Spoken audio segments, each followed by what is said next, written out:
प्रिय विद्यार्थियों, ज्योग्राफी के अंतर्गत कक्षा 12 आज अध्याय 5 के बारे में अपन चर्चा करने जा रहे हैं। मैं इससे पहले आपको अध्याय 4 तक के वीडियो अपलोड कर चुका हूं। आज अपना चैप्टर रहेगा अध्याय 5। अगर दोस्तों आपको इनकी PDF चाहिए तो मेरे इन व्हाट्सएप नंबर पे आप कांटेक्ट कर सकते हो मेरे से और PDF प्राप्त कर सकते हो। अब विद्यार्थियों, आज अपना चैप्टर 5 जनसंख्या, प्रवास एवं मानव विकास के बारे में अपने को चर्चा करनी है। तो सबसे पहले अपन बात करते हैं कि प्रवास क्या है। तो प्रवास मानव एक स्थान से दूसरे स्थान पर गमन जो करता है वही प्रवास कहलाता है। एक स्थान से दूसरे स्थान पर आने जाने का जो तरीका होता है उसको क्या कहते हैं? प्रवास कहते हैं।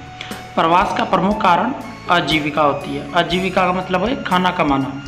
जैसे राजस्थान के मजदूर मध्य प्रदेश में कार्य करने के लिए चले गए, या मध्य प्रदेश के मजदूर राजस्थान में आ गए, बिहार के मजदूर अपने राजस्थान में आ गए। तो ये जो आने जाने का सिलसिला है ये प्रवास कहलाता है। और अपनी आजीविका इसका मुख्य कारण है। प्रवास 2 वेद हैं, प्रवास के भी 2 वेद हैं। वह कौन कौन से देखेगा? पहला है उत्प्रवास। ध्यान रखना, यहाँ से परीक्षा में आपसे क्वेश्चन जरूर पूछा जाएगा। पहला है उत्प्रवास। एक स्थान से मनुष्य दूसरे स्थान को जाते हैं, उसे उत्प्रवास कहते हैं। एक स्थान से मनुष्य दूसरे स्थान को जाता है, अपने मूल स्थान से दूसरे स्थान पर जाने वाला जो व्यक्ति है उसको क्या कहेंगे? उत्प्रवास। जैसे मान लीजिए ये इसका मूल स्थान है और इस मूल स्थान से वो कमाने के लिए इस दूसरे स्थान पर चला गया है, तो ये इसका क्या कहलाएगा? उत्प्रवास कहलाएगा। और इसी प्रकार से स्वयं के स्थान से जाने वाला है। इसके बाद में है दूसरा बिंदु अप्रवास। अप्रवास का मतलब है अप्रवास। बाहरी स्थानों से जो व्यक्ति आते हैं वह अप्रवास कहलाता है या अप्रवास। कहने का मतलब जैसे कोई ये स्थान है और ये दूसरा है, अब यहाँ से कोई व्यक्ति यहाँ आ जाए तो ये उसका क्या कहलाएगा? अप्रवास। अप्रवास इसका मतलब क्या है? जैसे ये भारत है, मान लीजिए भारत, और यहाँ पे आपके पास में है बांग्लादेश। अब बांग्लादेश का व्यक्ति भारत में आकर मजदूरी कर रहा है तो वह क्या कहलाएगा? अप्रवास कहलाएगा, अर्थात एक स्थान से दूसरे स्थान पर। ठीक है। अब इसके बाद में आगे चर्चा करते हैं तो मानव प्रवास के पक्ष के बारे में। तो मानव प्रवास के 5 महत्वपूर्ण पक्ष है। अब कौन कौन से पक्ष है? इनमें से पहला है देश स्थान पक्ष। देश स्थान पक्ष या देश पक्ष भी अपन इसको कह सकते हैं। जनसंख्या किस प्रदेश से कहाँ को प्रवास करती है, यह मुख्य रूप से 4 प्रकार का होता है। इस देश पक्ष में क्या होता है कि जनसंख्या किस प्रदेश से कहाँ को प्रवास करती है, किस प्रदेश से कहाँ को। इसका मतलब ये है जैसे कि उत्तर प्रदेश की जनसंख्या है वह किस प्रदेश में जाकर, जैसे राजस्थान है, बिहार है, उत्तर प्रदेश, मध्य प्रदेश है, इनमें जाकर जो रहती है वो क्या कहलाएगा? देश पक्ष के में, देश पक्ष में कहलाएगा। यह मुख्य रूप से 4 प्रकार के होते हैं। पहला है अंतर्महाद्वीपीय प्रवाह। अंतर्महाद्वीपीय, ये एक महाद्वीप से दूसरे महाद्वीप को प्रवास। एक महाद्वीप से दूसरे महाद्वीप, जैसे अपन कह दें कि एशिया महाद्वीप से यूरोप महाद्वीप में अपन खाने कमाने के लिए चले जाएं, या एशिया महाद्वीप से उत्तर अमेरिका महाद्वीप पर अपन चले जाएं या दक्षिण अमेरिका चले जाएं, तो उसको कहते हैं अंतर महाद्वीपीय प्रवास। एक महाद्वीप से दूसरे महाद्वीप का प्रवास कहलाता है। इसके बाद में दूसरा है अंतर्राष्ट्रीय प्रवास। अंतर्राष्ट्रीय प्रवास का मतलब है कि एक देश से दूसरे देश में, जैसे का मतलब महाद्वीप तो एक ही है, महाद्वीप तो वही है, जैसे ये एशिया महाद्वीप है। अभी इस एशिया महाद्वीप में यहीं पर जैसे ये मान लीजिए भारत है, और भारत के साथ में अगर दूसरा है आपके पास में देश, यहाँ पे अफ़गानिस्तान है, तो यहाँ से भारत का व्यक्ति अफ़गानिस्तान जा रहा है तो ये तो एक ही महाद्वीप में ना, तो महाद्वीप तो है पर देश क्या हो गए? अलग अलग हो गए, तो इसको कहेंगे अंतर्राष्ट्रीय प्रवास। एक देश से दूसरे देश को प्रवास करना।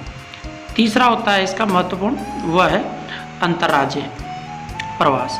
एक ही देश के अलग अलग प्रांतों में प्रवास या अलग अलग प्रांतों का मतलब ये है अलग अलग राज्य में। अंतर्राज्य का मतलब होता है एक राज्य से दूसरे राज्य में प्रवास करना। चौथा बिंदु है स्थानीय प्रवास। स्थानीय प्रवास का मतलब होता है कि राज्य तो एक ही है पर उसमें भी जैसे जिले आ जाते हैं, एक जिले से दूसरे जिले में, है ना, तो उसको कहेंगे स्थानीय प्रवास। एक ही राज्य में अलग अलग शहरों में जो प्रवास होता है उसे स्थानीय प्रवास कहा जाता है। अब दूसरा बिंदु है काल पक्ष। इसके बारे में चर्चा करते हैं। काल पक्ष किसी भी प्रदेश से मनुष्य का प्रवास किन किन वर्षों में होता है का अध्ययन ही काल पक्ष के अंतर्गत आता है। कहने का मतलब कोई भी प्रदेश है, उस प्रदेश से किन किन स्थितियों में या किन किन वर्षों में व्यक्ति वहाँ से प्रवास किए अर्थात दूसरे इसमें गए हैं, तो वह काल समय के अकॉर्डिंग। जैसे अपने भारत की बात करें तो पहले यहाँ पे आर्य युद्ध करने के लिए आए, फिर उसके बाद में मुग़ल आ गए, तो ये सब क्या हुआ, वो भी प्रवास ही है, परंतु वो समय के अनुसार काल प्रवास के अंतर्गत आता है। का अध्ययन काल पक्ष के अंतर्गत आता है। यह मुख्य रूप से 3 प्रकार का होता है: दीर्घकालीन प्रवास, मौसमी प्रवास और दैनिक प्रवास। ध्यान रखना विद्यार्थियों, दीर्घकालीन प्रवास, मौसमी प्रवास और दैनिक प्रवास याद रखना, है ना। तीसरा है कारण पक्ष। अब इसकी चर्चा करते हैं अपन कारण पक्ष की। तो देखिए कारण पक्ष के अंतर्गत आपसे क्या कहा गया है, इसमें जनसंख्या स्थानांतरण के कारणों पर विचार किया जाता है। जनसंख्या स्थानांतरण, भाई एक स्थान से दूसरे स्थान पर जनसंख्या का स्थानांतरण हो जाना। कारण पक्ष के अंतर्गत मुख्य रूप से भौतिक, पर्यावरण, जलवायु, आर्थिक कारक, सामाजिक, सांस्कृतिक और राजनीतिक कारण महत्वपूर्ण होते हैं। कहने का मतलब आप इसको इस तरह से समझ सकते हो, कारण पक्ष का मतलब ये होता है कि किसी स्थान से व्यक्ति उस स्थान को छोड़कर दूसरे स्थान पर चले जाते हैं, तो कहीं ना कहीं उस पर कारण होता है, उस कारण के कारण से वो छोड़कर जाते हैं। या तो वहाँ का पर्यावरण दूषित हो जाए, या वहाँ का पर्यावरण इस तरह से हो जाए कि वहाँ व्यक्ति न रह सके, जलवायु वहाँ की एकदम अनुकूल से भिन्न हो जाए तो भी व्यक्ति वहाँ नहीं रह पाएंगे, तो वो क्या करेंगे, वहाँ से उस स्थान को छोड़ देते हैं। आर्थिक कारण भी हो सकता है कि आपके वहाँ कोई इनकम ही नहीं है, जिस स्थान पे आप रह रहे हो तो उस स्थान को छोड़कर आप बाहर चले जाते हो। या सामाजिक भी हो सकता है, समाज के रूप में, जैसे अपने अड़ोस पड़ोस में किसी से लड़ाई हो गई, ले यार इस गांव को छोड़कर मैं तो दूसरे गांव में जा रहा हूँ, वहाँ ही रहूँगा, तो बहुत सी स्थितियों में ऐसी भी स्थितियाँ बन जाती है। सांस्कृतिक भी हो सकती है या राजनीतिक कारण भी हो सकते हैं। इसके बाद में आता है अपने पास में अगला बिंदु, चौथा संख्या पक्ष।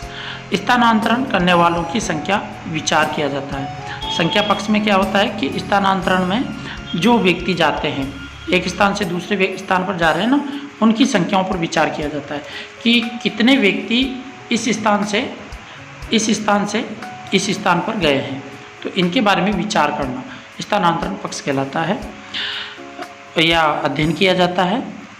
इसके बाद में है अपने पास में वृद्ध मध्य, देखो वृद्ध मध्य अल्प जनसंख्या प्रवास होती है।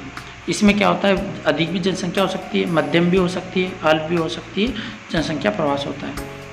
पांचवा बिंदु है स्थिरता पक्ष।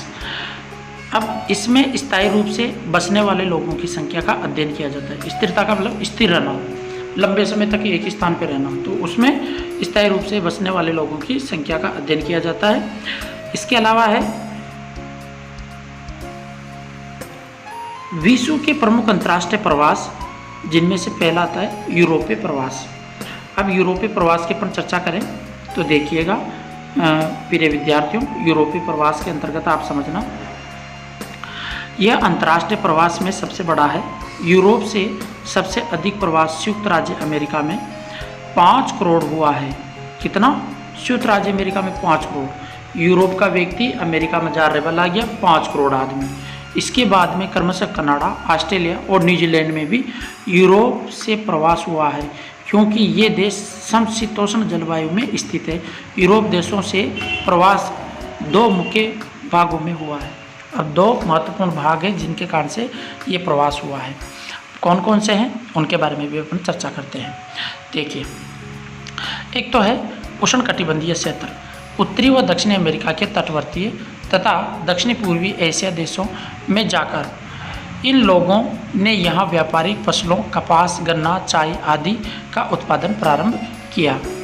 इसके बाद में है शीतोष्ण कटिबंधीय क्षेत्र, इन क्षेत्रों में यूरोपियों का स्थायी प्रवास हुआ, जिसमें संयुक्त राज्य अमेरिका, कनाडा, दक्षिण अफ्रीका व ऑस्ट्रेलिया प्रमुख थे।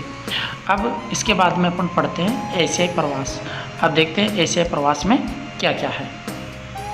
तो देखिए विद्यार्थियों, अगर आपको ये PDF चाहिए तो मेरे व्हाट्सएप ग्रुप पे आप कमेंट कर सकते हो, या यूट्यूब चैनल पर भी आप इस वीडियो के जो डिस्क्रिप्शन बॉक्स है वहाँ से मेरे नंबर ले सकते हो, या आप वीडियो पे कमेंट करके मेरे को बता दीजिए और आपके व्हाट्सएप नंबर लिख देना, तब भी मैं आपको ये PDF सेंड कर दूँगा।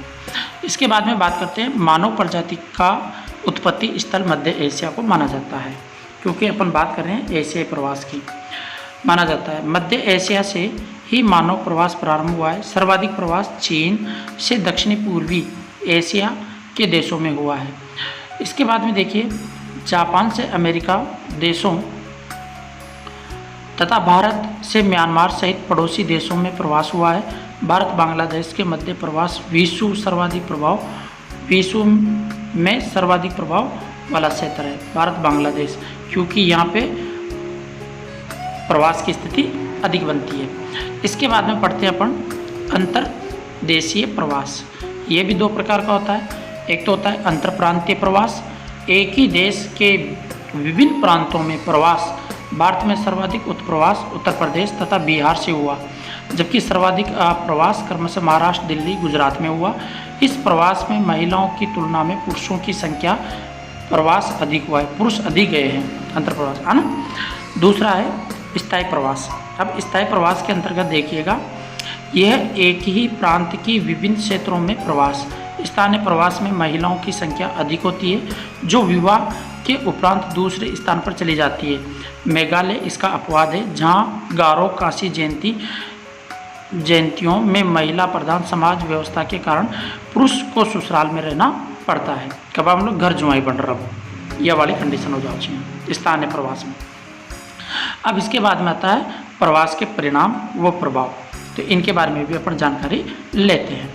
जनसंख्या में परिवर्तन, पहला प्रभाव तो है जनसंख्या में परिवर्तन, क्योंकि एक स्थान की जनसंख्या कम होती है और एक स्थान की जनसंख्या क्या हो जाएगी, बढ़ जाएगी। जब व्यक्ति एक स्थान को छोड़कर दूसरे स्थान पर जाएगा तो वहाँ की जनसंख्या बढ़ेगी, और जिसको छोड़कर गया वहाँ की जनसंख्या घट जाएगी। इसके बाद में दूसरा बिंदु है सांस्कृतिक मिश्रण, क्योंकि किसी स्थान की संस्कृति किस तरह की है और इस स्थान की संस्कृति किस तरह की है, तो उनकी संस्कृति में भी मिश्रण हो जाता है। मान लीजिए गांव की संस्कृति अलग तरीके की होती है विद्यार्थियों, और शहर की संस्कृति अलग तरीके की होती है। अगर कोई गांव का व्यक्ति शहर में जाकर रहता है तो उसकी संस्कृति में क्या हो जाता है, मिश्रण रूप हो जाता है। सांस्कृतिक मिश्रण से नवीन संस्कृति परंपराओं का विकास होता है, जिसमें सांस्कृतिक समायोजन होता है। तीसरा बिंदु है नए देशों का आर्थिक विकास। विज्ञान व प्रौद्योगिकी द्वारा वहाँ के प्राकृतिक साधनों का उपयोग करके आर्थिक विकास का योगदान देते हैं। चौथा बिंदु है पारस्परिक उन्नति। पांचवा बिंदु है नए वातावरण से समायोजन, ध्यान से देखना। छठा बिंदु है सद्भावना का विकास आदि। मानव विकास की संकल्पना। मानव विकास से तात्पर्य मानव को उपलब्ध विकल्पों व स्वतंत्रताओं में वृद्धि से है, जो उसके जीवन स्तर में सुधार लाते हैं। मानव विकास की अवधारणा का प्रतिपादन डॉक्टर महबूब उल हुक पाकिस्तान के रहने वाले थे। भाई ध्यान रखना, ये अक्सर क्वेश्चन पूछा जाता है, वेरी मोस्ट इम्पोर्टेंट है। अगर कोई रीट वाले स्टूडेंट देख रहे हैं तो उनके लिए भी महत्वपूर्ण है, के द्वारा 1990 में किया गया था। मानव विकास स्वास्थ्य, भौतिक पर्यावरण से लेकर आर्थिक, सामाजिक और राजनीतिक स्वतंत्रता तक सभी प्रकार के मानव विकल्पों को सम्मिलित करते हुए लोगों के विकल्पों में विस्तार और उनकी शिक्षा, स्वास्थ्य सेवाओं तथा सशक्तिकरण के अवसरों में वृद्धि की प्रक्रिया है। मानव विकास सूचकांक। अब इसके बाद में अपन पढ़ते हैं मानव विकास सूचकांक। तो देखिएगा, मानव विकास सूचकांक के बारे में समझिएगा विद्यार्थियों। आपको अगर वीडियो अच्छी लग रही है, समझ में आ रहा है, तो लाइक ज़रूर कर दीजिए और अपने अन्य दोस्तों तक भी शेयर करना ना भूलिए। ज़रूर शेयर करना है, आपको इतना सा हमारे लिए प्रयास करना है। मानव विकास सूचकांक, मानव विकास के स्तर को HDI मानव विकास सूचकांक ह्यूमन डेवलपमेंट इंडेक्स द्वारा मापा या प्रदर्शित किया जाता है। आधे नंबर में आपसे क्वेश्चन पूछेगा, वेरी मोस्ट इम्पोर्टेंट है कि HDI का पूरा नाम बताइए, या मानव विकास सूचकांक किससे कहते हैं। तो ये ध्यान रखना, द्वारा मापा या प्रदर्शित किया जाता है। पाकिस्तान के मुल्क के डॉक्टर महबूब उल हक व भारत के अमर्त्य सेन ने 1990 में मानव विकास सूचकांक का प्रतिपादन किया था। भारत में मानव विकास सूचकांक का प्रतिपादन किसने किया था? अमर्त्य सेन, डॉक्टर अमर्त्य सेन ने प्रतिपादन किया था। HDI का प्रकाशन सर्वप्रथम 1990 में हुआ था, अर्थात ह्यूमन डेवलपमेंट इंडेक्स का। 1990 में UNDP द्वारा प्रतिवर्ष HDI प्रतिवेदन प्रस्तुत किया जाता है।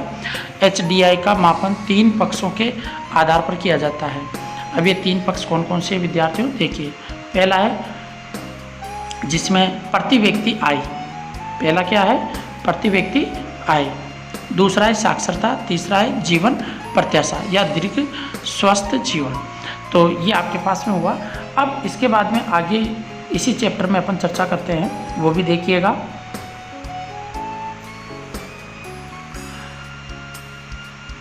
मानव विकास 4 संकल्पनाओं पर आधारित है, जिनमें से मानव विकास का आधार स्तंभ भी कहते हैं। पहला है देखिएगा समता, दूसरा सतत पोषणीयता, अवसरों की उपलब्धता, निरंतरता, चौथा है उत्पादकता और 5वां है सशक्तिकरण, विकल्प चुनने की शक्ति। प्रिय विद्यार्थियों, मैं आपको ये बता दूं, मैंने बिल्कुल वेरी मोस्ट इम्पोर्टेंट नोट्स बनाए हैं और ये आपके लिए परीक्षा में ये मान के चलो रामबाण की तरह साबित होने वाले हैं। बिल्कुल शॉर्ट में 15-20 मिनट की एक वीडियो होती है, आप इसको पूरा ध्यान से देखिए और समझने का प्रयास कीजिए। HDI रिपोर्ट 2016 के अनुसार विश्व के देशों का HDI रिपोर्ट 2016 में कुल 128 देशों को सम्मिलित किया गया था। इस प्रतिवेदन का शीर्ष प्रत्येक के लिए मानव विकास था। क्या था? मानव विकास। इसके बाद में देखिएगा उच्च HDI सूचकांक वाले देश, जिसमें बात की जाए तो 0.7 से 1 अंक वाले, जिनमें है नॉर्वे, ऑस्ट्रेलिया, स्विट्जरलैंड और US सहित विश्व के 105 देश शामिल किए गए हैं। दूसरा है मध्य HDI सूचकांक वाले देश, 0.5 से 0.7 जिनकी ग्रोथ रेट होती है। भारत, श्रीलंका, चीन, नेपाल, भूटान, पाकिस्तान सहित विश्व के 42 देश सम्मिलित हैं। और तीसरा है निम्नलिखित HDI सूचकांक वाले देश। विश्व में न्यूनतम HDI सूचकांक क्रमशः नाइजीरिया, सेंट्रल और अफ्रीकन रिपब्लिक का है। इस वर्ग में 41 देश शामिल है। HDI रिपोर्ट 2016 के अनुसार भारत का 131वां स्थान है। ध्यान रखना, यहाँ से आपसे क्वेश्चन पूछेगा, ये वेरी मोस्ट इम्पोर्टेंट है। HDI रिपोर्ट के अनुसार भारत का कौन सा स्थान है? 131वां स्थान। भारत में उच्च HDI वाले राज्यों में क्रमशः केरल प्रथम, दिल्ली द्वितीय तथा हिमाचल प्रदेश तृतीय स्थान पे है। निम्नतम HDI सूचकांक वाले राज्यों में क्रमशः बिहार, उड़ीसा और छत्तीसगढ़ है। तो इस प्रकार से प्रिय दोस्तों, ये आपका मेरी तरफ से पाठ कंप्लीट हुआ। जो अध्याय अपन पढ़ रहे थे, अध्याय 5, ये केवल इतना सा कि मैंने बिल्कुल शॉर्ट में बनाया है और आपकी पाठ्य पुस्तक में भी आप देख सकते हो, मिलान कर सकते हो, कोई चीज़ छूटी हुई नहीं है। जो अनावश्यक कचरा था उसको मैंने हटा दिया है और इम्पोर्टेंट जो लाइनें थी उनको मैंने जोड़ दिया है। तो प्रिय विद्यार्थियों, आपको ध्यान से इसको देखना है, 2 बार देखिए, 3 बार देखिए और इसको आसानी से आप समझने का प्रयास कीजिए। मैं गारंटी के साथ कह दूँ आपके बोर्ड परीक्षा में अच्छे मार्क्स आएंगे। धन्यवाद प्रिय दोस्तों।